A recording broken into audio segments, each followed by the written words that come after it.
आप तमाम से दरख्वास्त है कि मेरी बात को समझने की कोशिश करिएगा और इस वीडियो को आखिर तक देखिएगा। 2011 सेंसेक्स के मुताबिक देश में 14.2% मुसलमानों की आबादी है और मुसलमानों के मसले और मसाइल को उठाने के लिए देश की पार्लियामेंट में सिर्फ 4.42% ही मुस्लिम सांसद इस मर्तबा चुन करके गए हैं। यानी कि 2024 लोकसभा के चुनाव में सिर्फ 24 सांसद ही जीत करके लोकसभा में पहुंचे हुए हैं।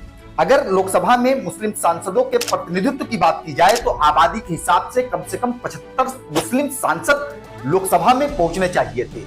ऐसा नहीं कि 2014 से जब से भारतीय जनता पार्टी की सरकार देश में है तब से ही मुस्लिम सांसदों की तादाद कम हुई है। देश में पहला लोकसभा का चुनाव 1952 में हुआ था।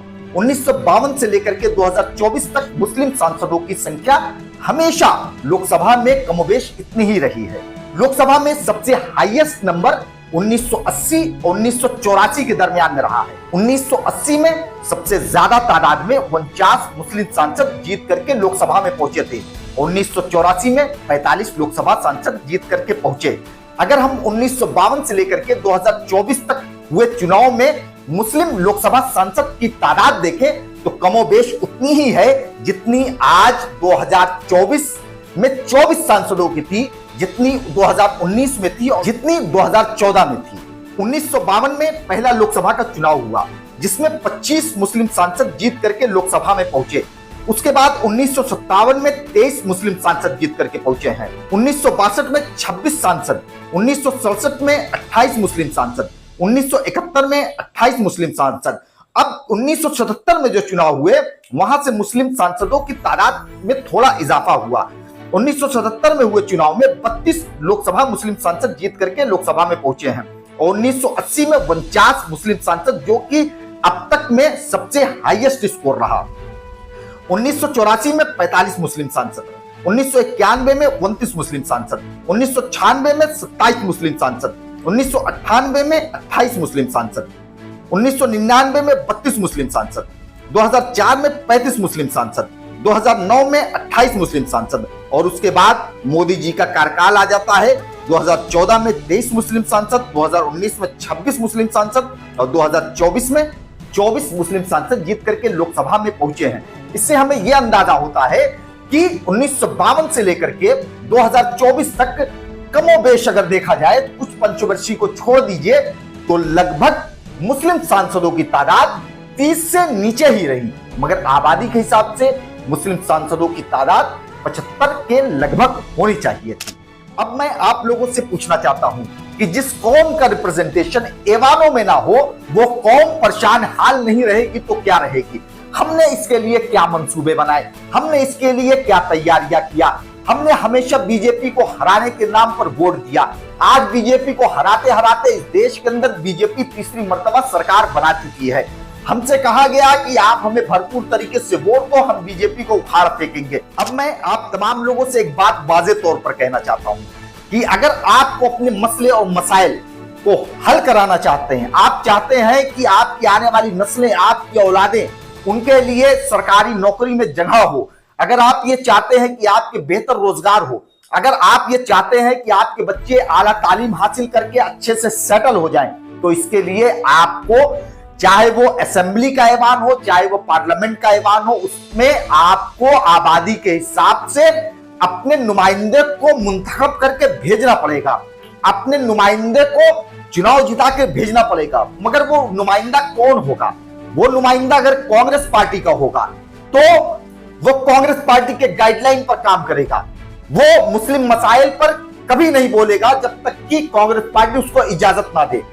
अगर आप समाजवादी के मुस्लिम नुमाइंदे को जिताते हैं तो समाजवादी पार्टी का मुस्लिम नुमाइंदा वो आपकी नुमाइंदगी नहीं करेगा, बल्कि वो समाजवादी पार्टी के गाइडलाइन के हिसाब से चलेगा। मगर जब आप अपनी लीडरशिप की पार्टी को के नुमाइंदे को कामयाब करिएगा, वो नुमाइंदा वो आपके लिए जिएगा, आपके लिए मरेगा, आपके लिए दौड़ेगा, आपके लिए भागेगा। अब इसके लिए आपको करना क्या पड़ेगा?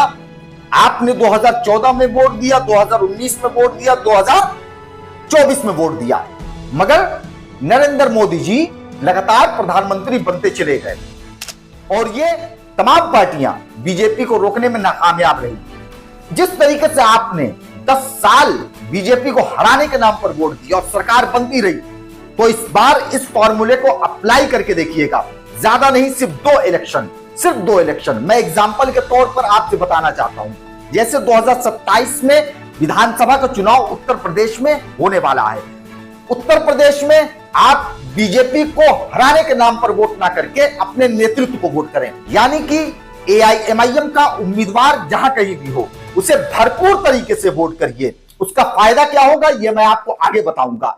आप ये मत देखिए कि कौन जीत रहा है कौन हार रहा है। आपका काम सिर्फ अपने नुमाइंदे को वोट देना, अपनी तादाद को गिनाना, अपने वोट को गिनाना। आपको सिर्फ इतना काम 2027 के चुनाव में करना है। विधानसभा के चुनाव के 2 साल बाद लोकसभा का 2029 में चुनाव होगा। वहां भी आप एआईएमआईएम के उम्मीदवार को आंख बंद करके वोट करिए। ये मत देखिए कि हमारा उम्मीदवार कितना वोट पा रहा है। आप ये ना देखिए कि हमारा उम्मीदवार जीत रहा है कि हार रहा है।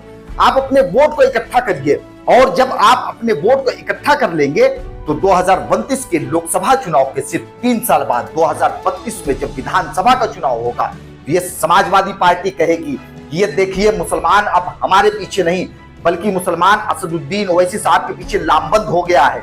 मुसलमान अब अपनी लीडरशिप की पार्टी को वोट करने लगा है। अखिलेश यादव जी कहेंगे मुसलमानों में अब राजनीतिक सलाहियत आ गई है।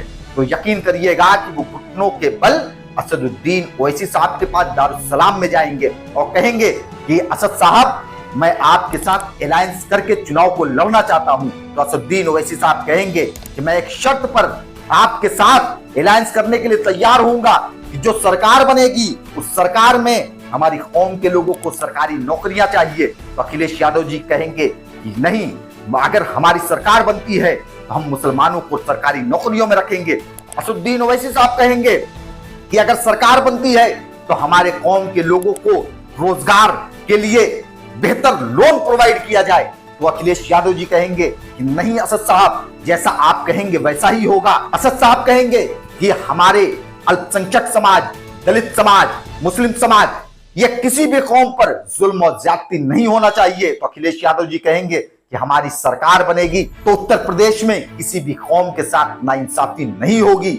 और जब असदुद्दीन ओवैसी साहब अपनी शर्तों पर समाजवादी जैसे दल के साथ अलायंस करेंगे, चुनाव लड़ेंगे, तो जाहिर सी बात है कि भारी तादाद में एआईएमआईएम का विधायक जीत करके असेंबली हाउस में पहुंचेगा। तो जाहिर सी बात है कि मंत्रिमंडल में आपके अपने विधायक को भी जगह मिलेगी, वो भी मिनिस्टर रहेगा। तो तसव्वुर करिए कि जो पॉलिटिकल पावर जो आपके पास रहेंगे उसका फायदा आपके नौजवानों को होगा, उसका फायदा आपके बच्चों को होगा, उसका फायदा पूरे उत्तर प्रदेश को होगा। आखिर में आप तमाम लोगों से यही अर्ज करना चाहता हूं कि सिर्फ 2 चुनाव, 2027 असेंबली का चुनाव, 2029 पार्लियामेंट का चुनाव, इस चुनाव में अगर आपने अपनी क़यादत को वोट दे दिया तो यकीन जानिएगा कि आने वाले 2032 में आप सरकार के अंदर हिस्सेदार होइएगा। शुक्रिया।